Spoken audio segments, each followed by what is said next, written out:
Hello, my name is Amber Ingram, and I'm an outpatient dietitian with the James in clinical oncology. And I've been in the field of oncology nutrition since September of 2012. Thank you for having me speak with you guys today about nutrition for gastroesophageal cancers and survivorship. Today, I would hope after I've talked with you that we would know the recommended diet for cancer survivors and that it would be clear that that's a plant-based diet, and we'll talk more about that. Identify the potential long-term nutrition-related side effects in gastric or esophageal cancers and suggestions for coping with those. Also to learn some quick and healthy meal or snack ideas, as well as tips for having fruits and veggies on a budget. Survivorship technically is defined as anyone who has been diagnosed with cancer from the time of diagnosis through the rest of life. That's from the American Cancer Society's definition. As of January 2019, it is estimated that there are actually 16.9 million cancer survivors in the United States. That statistic comes from the National Cancer Institute. This slide just shows you the number of cancer survivors and how much it's growing over time from the 70s up into the projected date of 2022.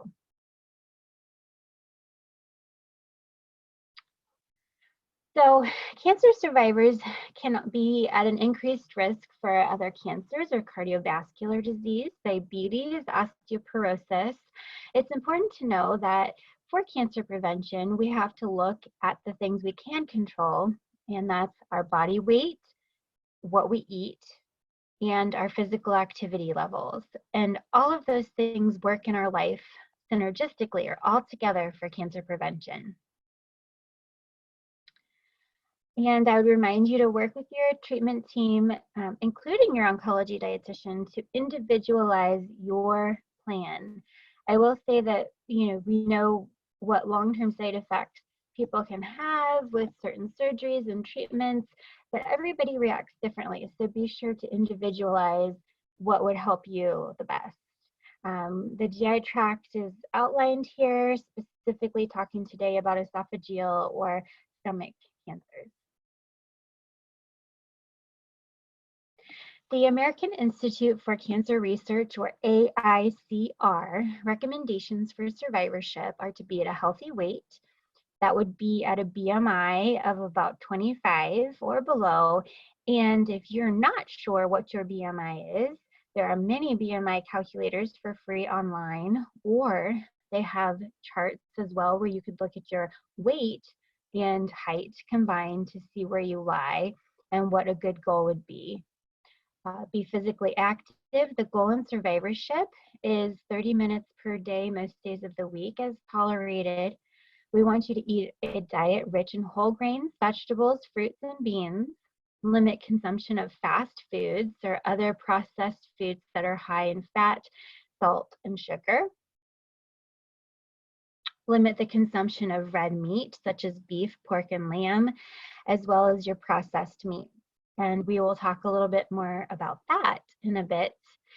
Limit the consumption of your sugar-sweetened drinks due to the high calorie content and empty calories, and leading to obesity, which is a risk for increased rates of cancer. Limit alcohol consumption. The old rule of thumb used to be no more than 1 drink per day for women or 2 for men. The latest research coming out within the last few years suggests that really no alcohol consumption is best, but if you do, limit your alcohol consumption. Don't use supplements for cancer prevention. You can prevent cancer by not smoking, of course. If a woman, breastfeed if possible. And then lastly, follow AICR recommendations after cancer diagnosis if possible. So the traditional Western diet has you eating like this. Usually a large piece of meat, we think of steak, baked potato, roll, corn on the cob, or, some sort of dinner style like that. We want you to stop eating so much like this, where you think of the meat as the main dish. And we want you to start eating like this. Choose a plant-based diet. That does not mean vegetarian or vegan, unless that's a personal choice of yours. But what it means is we want you to eat in this style. The AICR terms it the new American plate. So if you look at an average 8 or 9-inch dinner plate, you want to think about 2/3 or more being vegetables, fruit, whole grains, beans, legumes, and third or less being some sort of animal protein, primarily chicken, turkey, fish, like I said, your red meat in moderation. For protein sources, think about lentils, legumes, nuts, and seeds. You could try tofu if you want, fish, chicken, other kinds of meats. As well, so your red meats, low-fat dairy, but no more than 18 ounces of red meat per week. Avoid processed meats completely, cured and smoked meats. So basically, your processed meats would include your deli meats, sausage, pepperoni, hot dogs, and those kind of meats have nitrates and nitrites in them. And they're cured. And since it's become so widely known that the nitrates and the nitrites are cancer-causing agents, a lot of companies are making nitrate and nitrite-free varieties. A lot of them use celery salt as a type of preservative. There is not a lot of research about that, but you could choose that as an alternative if it would be difficult in your family to completely avoid processed meat. However, the recommendation really is to avoid as much as possible, and then you can buy the nitrate-free variety if it's something that your family still wants to have occasionally as a better option. Avoid charring meats on the grill. The charring of meat on the grill can cause two chemicals. I'll say the term PAH and HCA for the short term terminology of what the chemicals are called in that charring process. So just try as best you can to avoid that. Try a meat-free meal every now and again, whether we're talking about black bean chili, a lentil soup, or maybe a Santa Fe style rice and beans type of meal. It's always nice, even meatless Mondays, something like that, to try and have a little less consumption. High red meat intake may increase risk of colorectal, esophageal, lung, pancreatic, and endometrial cancers. Processed meat may increase the risk of esophageal, lung, stomach, and prostate cancers in that broiled, kind of blackening, and those chemicals I was talking about, PAH and HCA, they might increase the risk of stomach cancers. There's no substantial evidence at this point for poultry and fish. Grilling and other high heat cooking methods can result in that formation of those cancer-causing substances, the PAHs and HCAs. So for safer grilling, you can marinate or pre-cook meats before grilling. Use lean cuts of meat to cut down on the fat, increasing that flame up. Remove charred meat portions, or actually you could put lay foil down on the grate. That can help, or just grill on a lower temperature for a longer period of time, and try grilling vegetables and fruits as well. For your carbohydrates, it's important to know that there are simple carbohydrates that are sugars that can be easily digested. They break down into sugar more quickly in the bloodstream. Examples would be your soda pop, candy, white rice, white pasta, cakes, cookies, pies, and your sweetened cereals. You want to choose those forms of carbohydrate less often. The more sugar content it has, the more refined that food item is. Instead, you want to choose complex carbohydrates. Complex carbohydrates are the carbohydrates that have more vitamin, mineral, less refined, more fiber, and they take longer to digest, so they don't break down into sugar as quickly. Examples would be whole grain, whole wheat bread, whole grain cereals, oatmeal, brown rice, wild rice, whole grain pasta. And these are the types of carbohydrates, the complex carbohydrates that you want to choose more of. At this point, there's no current evidence that suggests any total fat intake it's not related to a risk of recurrence or survival from cancer.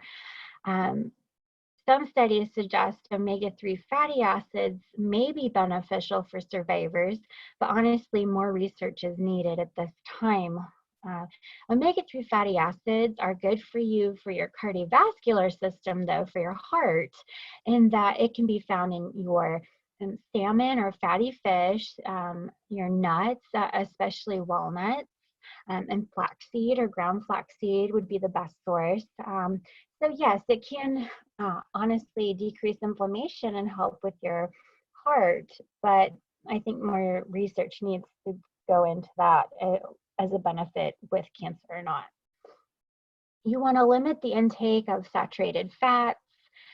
Saturated fats increase the risk of prostate and colorectal cancers, as well as saturated fat is what causes heart disease, or that buildup of the plaque in your arteries, or increases that bad cholesterol level.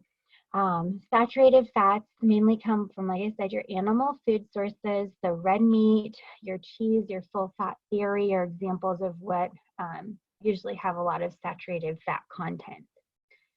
You want to limit or avoid trans fats. Trans fats come from hydrogenated oils. So common food items with trans fats are going to be store-bought baked goods, some crackers and cookies, many deep fried food items. And now companies have to show the amount of trans fats on the nutrition facts panel. But I want you to keep in mind that it's better to read the ingredients, because if you see hydrogenated oil in the ingredients, even if it says in the items that are 2% or less, the company can put 0 on the nutrition facts panel if it says less than 1 gram of trans fats in it. So even though it says 0, doesn't necessarily mean that it has no trans fats in it. It's better sometimes to read the ingredients, and if it has hydrogenated oils, try to look for a better option. Fruits and veggies. You want to have a goal of eating 5 or more servings a day of fruits and vegetables. Research suggests eating at least 5 servings of vegetables and fruits per day can prevent at least 20% of all cancers. That's per the AICR. You want to have a variety of color in what you're eating due to the phytochemical and antioxidant content. So a phytochemical is what gives a plant food its color, odor, flavor. It's essentially the plant's immune system. And when we eat the plant's immune system, we're boosting our own immune systems in a very healthy and natural way. Nothing we want you to get from a pill, powder, or supplement, but what we want you to have in your whole foods from diet. There are thousands of phytochemicals that have been discovered and that are being researched. They're naturally occurring compounds found in food that can help your body defend itself against damage and can help protect the body from carcinogens. So you want to have all colors, all variety of ways that you're eating them. It doesn't matter if you have sauteed, fresh, frozen, oven roasted, raw. They have a variety of ways that you're eating fruits and vegetables in the diet. You may be thinking, oh my, how could I get 5 servings in a day? What does a serving look like?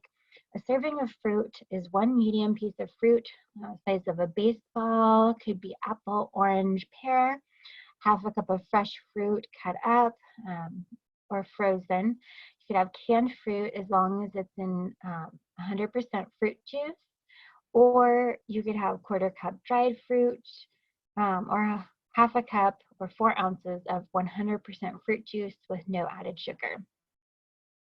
A vegetable serving size would be a cup of raw vegetables or a half a cup of cooked vegetables. Half a cup of low sodium vegetable juice could count as a vegetable serving as well. Findings from laboratory studies have shown that phytochemicals have the potential to stimulate your immune system, block the substances we eat, drink, and breathe from becoming carcinogens in the body, reduce the kind of inflammation that makes cancer growth more likely, prevent DNA damage and help with DNA repair, slow the growth rate of cancer cells, even trigger damaged cells to die off before they can even have a chance to reproduce and create cancer in the body. So that's why we really stress the importance of a plant-based lifestyle and eating more of your plant foods and fruits and vegetables, etc., in the diet. So oftentimes my next comment is usually, well, fruits and vegetables are more expensive. I don't have the money for that. So I would have a few suggestions for you. You want to shop for produce that's in season. I listed the seasons of the year and some items that might be good to buy at that time. They could be less costly if you're buying them fresh. Also, feel free to buy frozen fruits and vegetables when cost is, you know, an issue. I would say the way things are flash frozen now, the way fruits and vegetables are flash frozen, they have a very good nutrient value. So frozen would be perfectly fine. If you're buying canned, you just want to make sure you choose fruits that are packed in 100% fruit juice and not the syrup. You want to buy the vegetables that have no added salts or low sodium. Another tip would be buy apples, oranges, grapefruit, potatoes, onions. Buy them by the bag, because ultimately you're going to save a lot of money that way and you're going to have reasonably sized produce. A lot of the apples you can grab and you put them in your own bag are usually about 2 servings of fruit, whereas if you buy a bag of apples, most of the time it's closer to what an actual serving size should be. Check out fresh produce at a farmer's market if they open back up. Prices can often be cheaper. And even learn how to grow your own vegetables. If you love tomatoes, start out slow and have 1 pot on your patio and put tomatoes in them and see how it goes for the summer. But I would encourage you to check out those things too. Also, if you live in the Columbus area, you could check out James Care for Life. Their Survivorship program has a wonderful garden called the Garden of Hope, and you can take part in that for 2 years. You have to do an orientation and sign up for the program. But if you do live in the area near the James, you could try to participate in that program as well. There's some quick entree ideas that could be healthy, and try to introduce some fruits or vegetables to it in different ways. So you can look down this little list and see if you see anything new or different that you'd want to try. A lot of people tend to try frozen meals quite often just because they're easier. That's okay, and everybody needs something fast and easy every now and again.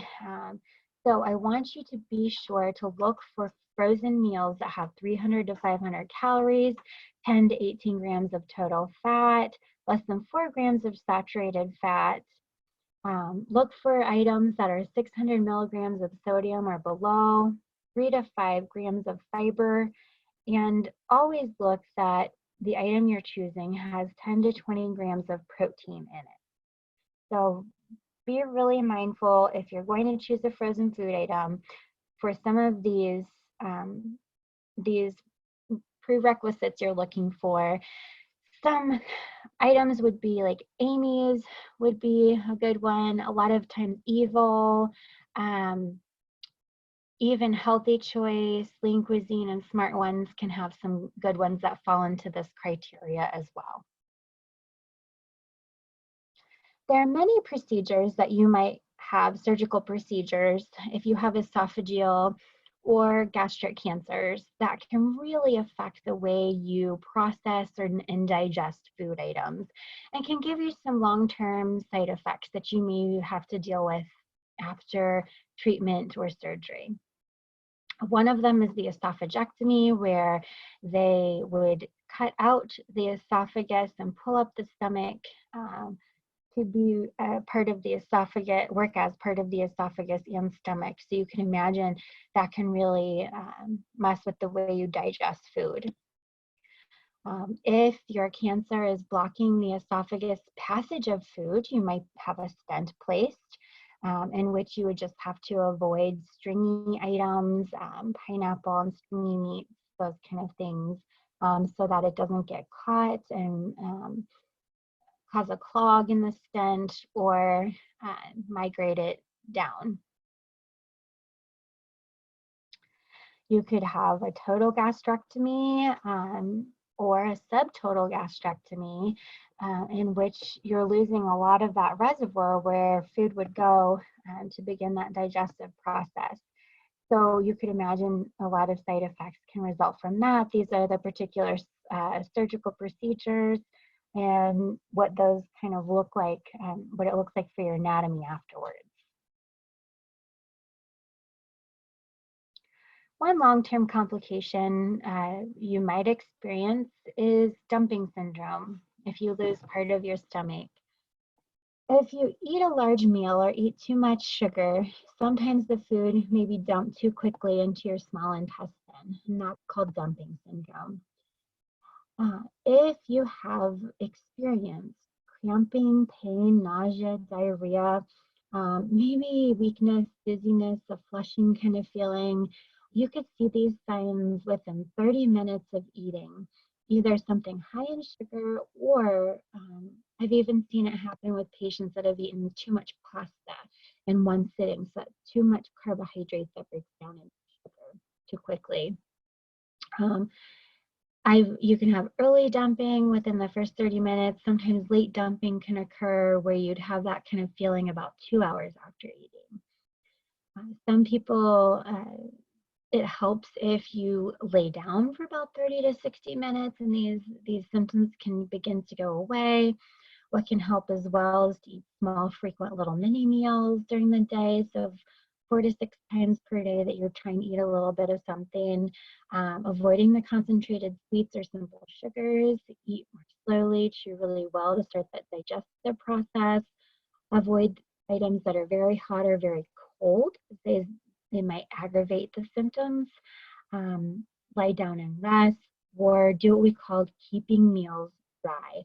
So try to have fluids 30 to 45 minutes before and after eating, and not a lot of fluid with your actual mini meal.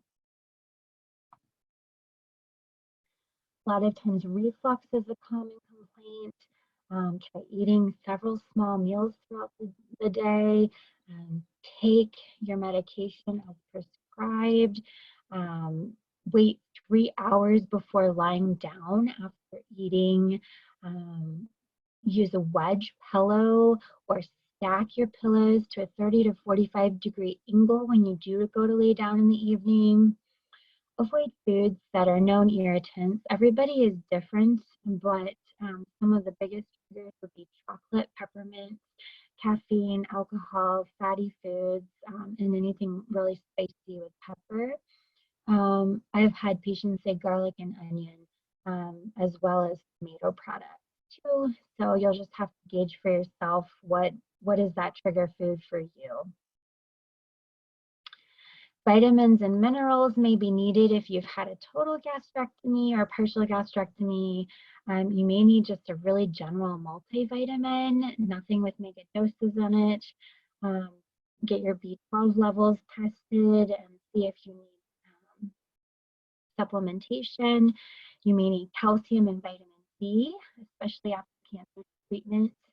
And you may need to be tested for your iron levels as well and make sure you're not anemic or deficient in iron.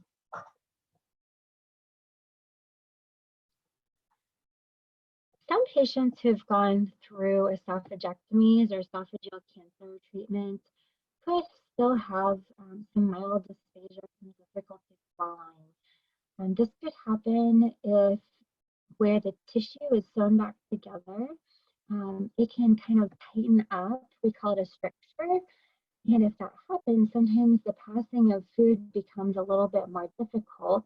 Sometimes it can stretch that tissue. If you run into that problem, be sure you're chewing more thoroughly, take really small bites. Choose foods, make it easier on yourself, and choose foods that are soft and moist and easier to swallow. If you're getting to that point where it's getting more difficult to swallow, choose protein drinks, shakes, and smoothies that are going to be easier for you to get nutritional needs met. Sometimes delayed gastric emptying can occur. And most of the time after surgery, you'd see relief from that within about 6 weeks or so.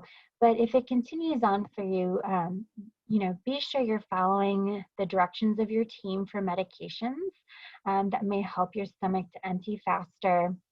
You can try doing small, frequent meals again, chewing foods well. Oftentimes with delayed gastric emptying, liquids may work better than solid foods, as liquids can digest easier. And you want to think about fat and fiber take the longest time to digest. So if you're experiencing delayed gastric emptying, you want to be sure and choose foods maybe that might be a little lower on the fat side, a little lower on the fiber. And so that would mean choosing less raw fruits and vegetables, nothing greasy, fatty, fried. And that could help your symptoms as well. If you've had treatment with Avastin, sorafenib, or sunitinib, you may need a higher risk for hypertension later after treatment. What you can do is obviously follow your doctor's recommendations, but you could try to limit the sodium in your diet or salt to about 2,000 milligrams or less. Choose food items as a snack that have no more than 300 milligrams of sodium per serving. Choose items that say no added salt, low sodium. Don't keep the salt shaker at the table. And of course, try physical activity and weight loss to around a normal BMI as well. If chronic diarrhea is an issue, so that would be diarrhea that continues for 6 months or more after you get through with treatment or surgery, see if you have a food intolerance. Think about, is dairy bothering you? Is gluten or wheat bothering you? And try to avoid those foods for a week or so if you feel like that's the trigger, and see if that helps. Look at trying a soluble fiber supplement like Benefiber or Citrusol. Eat a smaller meal or snack versus 3 larger meals to help with easing digestion. Choose foods higher in pectin to help firm up the stool, so that would be foods like applesauce or bananas. Avoid foods that are greasy, fatty, fried, or spicy. Also, it's not as common, but I have seen it before. If you've had a total gastrectomy, rarely I've seen that fat malabsorption can become an issue. You could trial a pancreatic enzyme and see if that helps to alleviate the issue. You could also trial a low fiber diet. So trying to eliminate more of the raw fruits and vegetables and whole grains and see if that helps a little bit. Cancer-related fatigue is a very common problem no matter what cancer type you have. I've had many patients come to me and say, even if you're 6 months, a year, 2 years out, and say, I'm just so tired all the time. I feel like I don't have enough energy. What should I be doing? I can't seem to build my muscle back. So I would say some tips could be limit caffeine-containing beverages, because often that can make your fatigue even worse. Stock the kitchen with easy to prepare food items to take less energy for yourself. Use disposable plates, napkins, cups if that's needed. Ask a friend or family for help. But to eat, I would really suggest you have protein with every meal or snack that you have. So if you have protein, a fat and fiber in combination with a carbohydrate, it makes less of a spike in blood sugar. You'll see in the chart that if you eat just a simple sugar, so if you had just white pasta, fruit juice, cookie candy cake pie, that would spike up your blood sugar and crash it back down, causing increased fatigue in as short a time as 10 minutes. If you have a protein, if you look at the green line, if you have protein with a complex carbohydrate, you can look at the blood sugar slowly coming up and leveling off and not crashing back down. And in that way, your blood sugars are not going to crash. You're not going to feel increased fatigue. It could be as simple as having something like an apple and a piece of string cheese, or maybe a banana and 20 almonds, or you could have an apple and peanut butter, banana and peanut butter, almond butter. I mean, whatever you desire. Reduce your sugary drink intake. Substitutions would include sparkling waters, no calorie soda, unsweetened tea, or water. You could try putting fruit in your water, infusing your water with fruit to try to get something that still has more taste than just plain water for you. Manage your sweet tooth with portion control, choose fruit for dessert sometimes, limiting treats to maybe a couple times per week. So your blood sugars stay at that even keel and you're feeling better over time. And like I said, protein is so important with increasing the physical activity for starting to build your stamina back and building some of that muscle back. Thank you so much for having me speak to you today about survivorship nutrition in gastroesophageal cancers.